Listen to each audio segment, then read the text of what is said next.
What's going on, family? Y'all already know who this is. It's your boy Bash, and welcome to Faithfully Threaded. You know, um, this is actually the very first episode to the podcast. The last video you guys saw was just the introduction, a very brief intro to who I am, what I do, and why I started this podcast. If you're on YouTube, if you're on TikTok, or if you're new to Instagram, you just following me. I'm Sebastian Joaquin. I'm a content creator, fashion stylist, image consultant, and I'm also a X-ray technologist. I work in the healthcare field full time, and I'm also building my brand, building my business. This video here, will actually be the very first episode. So if you're here, thank you for joining. Thank you for listening. I definitely want to let you know this is a community, a safe space where we have candid conversations about navigating life as Christians and also as creators, and how do we take the word of God and make it applicable into our daily walk. And so, thank you once again for joining. And today's topic is a hot topic. It is one that speaks to who we are. It definitely is important to have. This conversation needs to be had.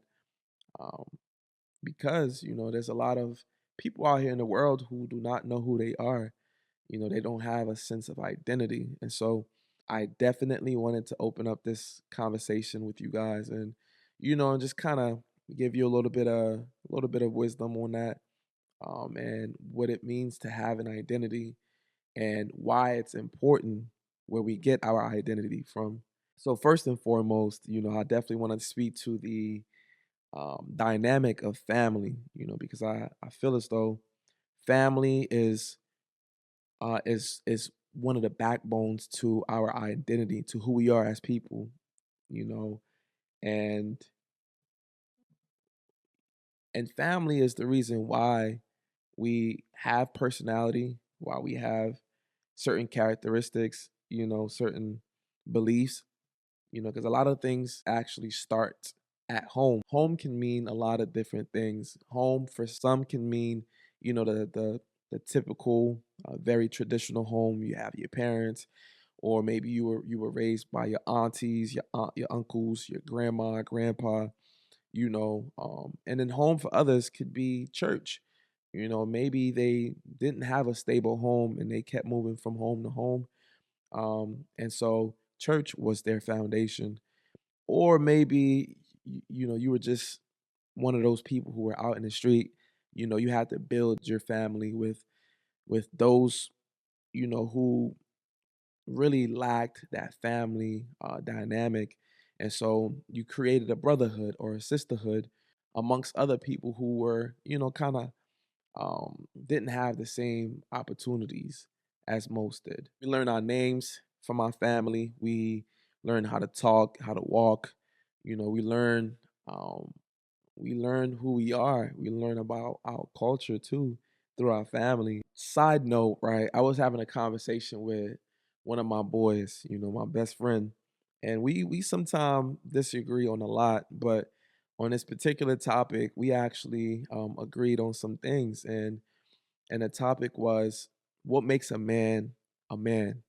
It's a very controversial topic. A lot of people have a lot of different opinions on it, on what makes a man. But we describe a man as being someone who is emotionally intelligent, someone who makes decisions based on logic and not just solely on emotions. We agreed that a man is, someone who is responsible. A man is someone who holds himself accountable. Their words hold a lot of weight. So if they say they're going to do something, they do it.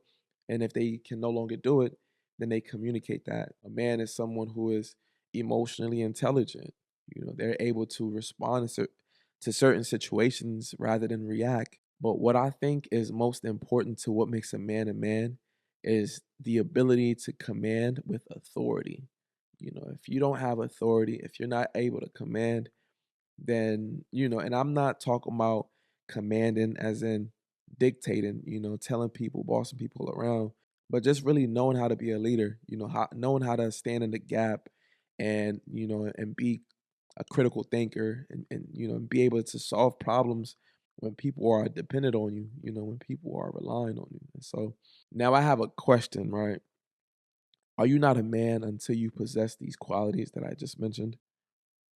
What are your thoughts? Some people say yes, some people say no. But for me, I love it how the Bible in 1 Corinthians 13, verse 11, it tells us that when I was a child, I spoke as a child, I understood as a child, I thought as a child. But when I became a man, I put away all childish things. So we understand that being a man, it's not something that you just claim to be. You have to become a man. I'm not gonna make this video about, about what a man is and what a man is not. I will save that for another video I have in mind, which will speak to the role of a man and when it comes to, fatherhood and even in a romantic relationship as well. So I'll save that for another video. Let's get back to the topic of identity, right? What we don't learn at home, essentially, we learn it in the streets. It's very unfortunate that we live in a generation where there's a lack of presence in the home.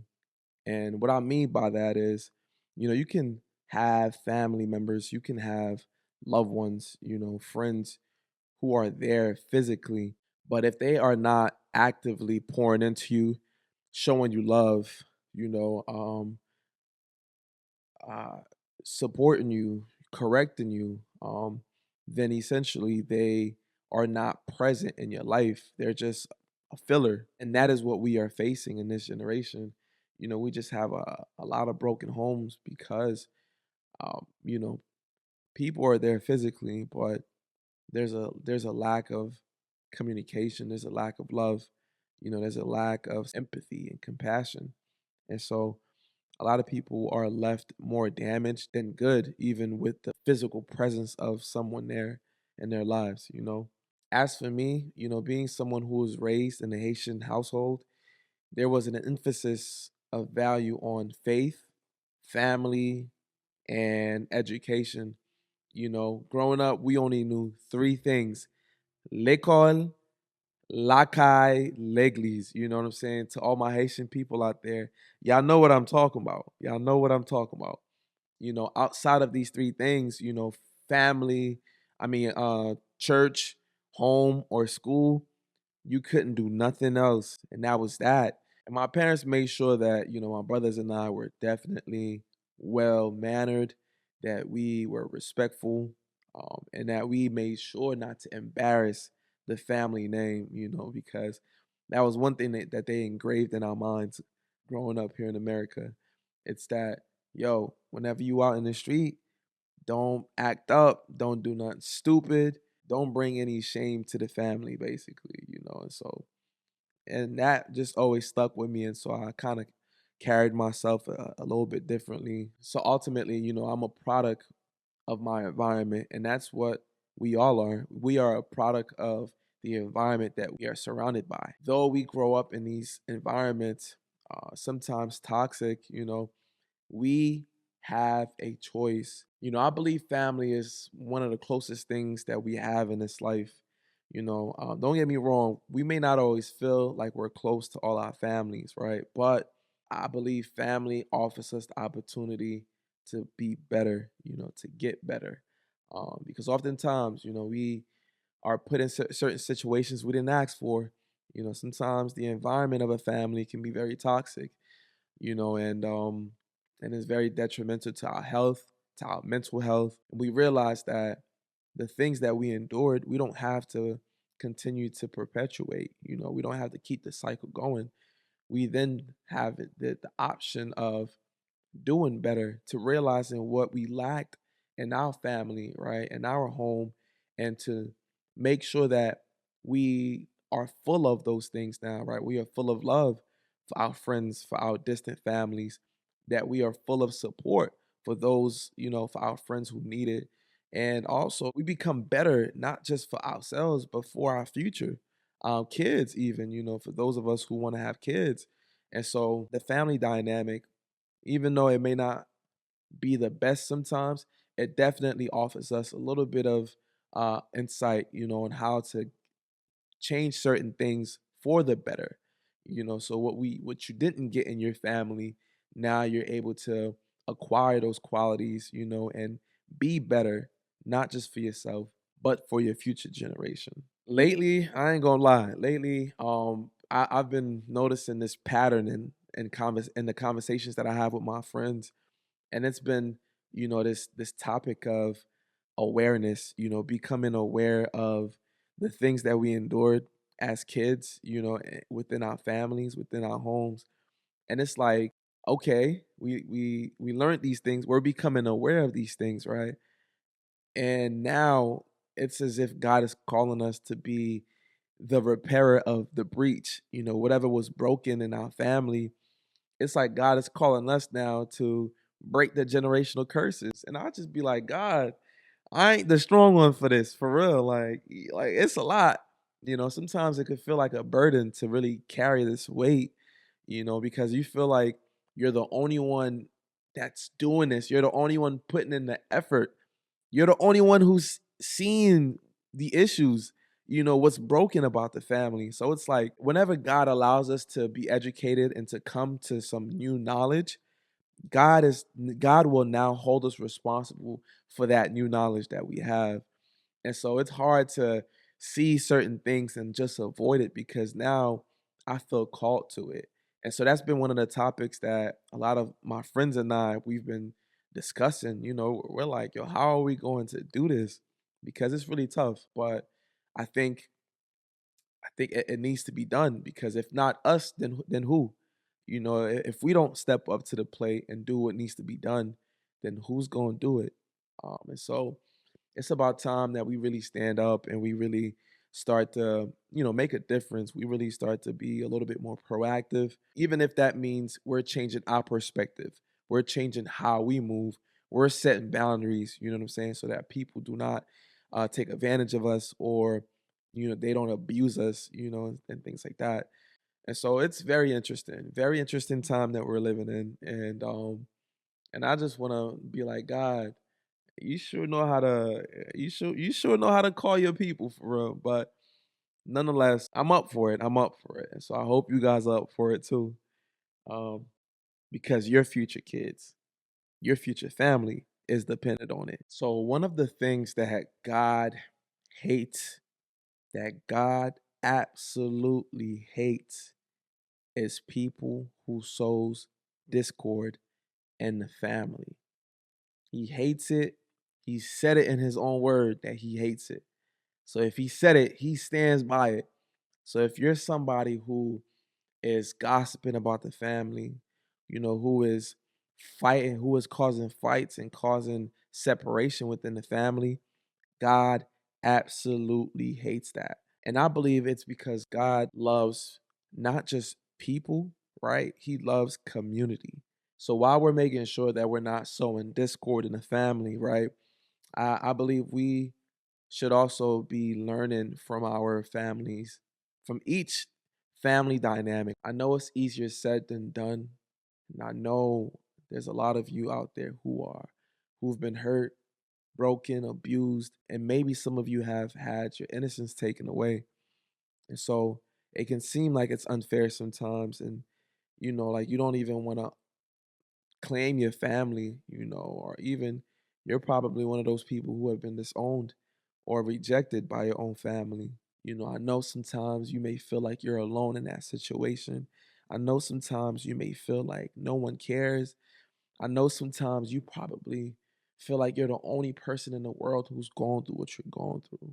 So whenever you feel as though you have no sense of identity or you don't have a family to claim, there's a man who knows exactly how you feel. There's a man who have been through what you've been through. He was rejected by his own. He was mocked, he was beaten, he was killed. You know, he sacrificed his life so that you can have life today. And that man, he's Jesus. and he definitely cares, and he has welcomed you into his own family. And so, as we are healing, as we are overcoming, certain abuse, I want to encourage you to not give up, because there is light at the end of that tunnel. I know you don't see it yet, but there's a light. There's a light. There's a light. There's a light. And beautiful things will come out of your situations. Beautiful thing. Your future is bright. Your future is bright. If only you can just cling on to God and what He has promised you. He has promised you life. He has promised you a peace that surpasses all understanding. He is for you and not against you. Even though you may feel like you have no one on your side and that you're helpless at times, God is strong in your times of weakness. Thank you once again for tuning in to this episode. I hope it was edifying. I hope you guys got some wisdom from it. And, just moving forward, remember that, not everything has to be bad, even though it's bad. You feel me? You can turn it around for your good, because we do believe in a God that is working everything out for the good of those who love Him and who are called according to His purpose. If you're looking for a family, God's family is here. I'm your family. We here. You know what I'm saying? You're not alone. And I just want you to look past your situation. And sometimes the only way for us to look past our situation is to look up to God, who knows all, who sees all. And He's the only one who can get you through. And so please, don't give up. Whenever you smile, we all smile. Whenever you cry, we all cry. Whenever you're going through it, we're all going through it with you. And so stay encouraged, be blessed. Remember, fashion is what you wear, but faith is who you wear. And as always, together, we are faithfully threaded.